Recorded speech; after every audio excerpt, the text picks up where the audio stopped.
بیا هم ښه راغلی. په دې ویډیو کې به تاسو وګورئ چې څنګه وکولی شو ویژول سټوډیو کوډ ټیکسټ ایډیټر په خپل کمپیوټر کې انسټال کړو، او تاسو به هم په دې پوه شئ چې ویژول سټوډیو کوډ څه شی دی. نو د ډاونلوډولو لپاره باید تاسو code.visualstudio.com/download لینک ته لاړ شئ.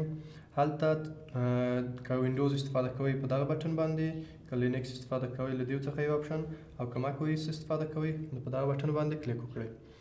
کله چې تاسو په دې بټن کلیک وکړو نو ستاسو اپلیکیشن به ډاونلوډ شي. ما مخکې له مخکې ډاونلوډ کړی دی، نو زه ډاونلوډ فایل اوپن کوم. د نیکسټ بټن کېکاږئ، اکسپټ د اګریمنټ، نیکسټ. که ډیسکټاپ سر یو آیکن غواړئ جوړ شي دا چک مارک کړئ، نیکسټ، او د انسټال په بټن کلیک وکړئ.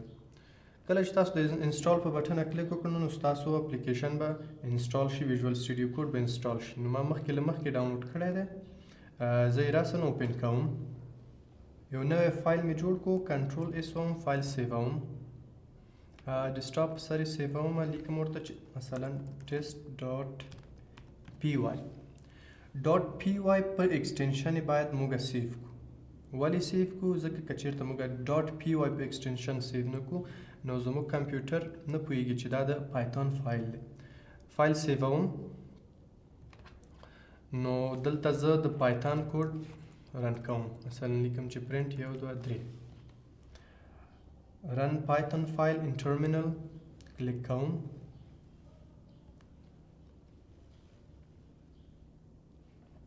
نو موږ هغه څه چې موږ ورکړي وو رن شول. ځینې وخت تاسو د ډاټ پی واي ایکسټینشن ورکوئ خو بیا هم کوم اثر نه لري، تاثیر نه کوي.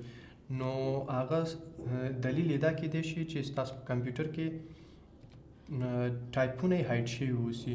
نو تاسو به په ویوز باندې کلیک وکړئ، په آپشن باندې به کلیک وکړئ، ویو ټب ته به راشئ او هایډ ایکسټینشن فور اننون فایل ټایپس دا به ان چک مارک کړئ. اصلا داسې وي نو ان چک مارک به کړئ، اوکې به کړئ.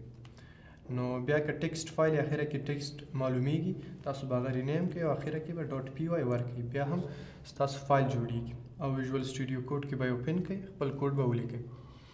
خو ځینې وخت بیا هم په ویژول سټوډیو کوډ کې چا چې نوی انسټال کړي اوسي پایتون فایل نه رن کیږي، ځکه چې په ویژول سټوډیو کوډ کې د پایتون ایکسټینشن موجود نه وي. نو د هغې دپاره باید تاسو د ایکسټینشنز منیو ته راشئ، دلته به پایتون ولیکئ. پایتون چې کله تاسو ولیکئ نو د پایتون ایکسټینشن به راشي په دا ډول ایکسټینشن به د پایتون راشي او تاسو به انسټال کړئ. کله چې انسټال شو نو بیا دغسې د ان انسټال او ډیسیبل بټن خپله په اتومات ډول جوړیږي.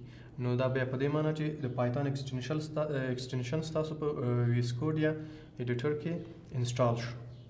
نو بیا تاسو کولی شئ چې په راحت ډول هر کوډ د پایتون دلته رن کړئ. رایټ کلیک به وکړئ، رن پایتون فایل ان ټرمینل، نو فایل به ستاسو رن شي.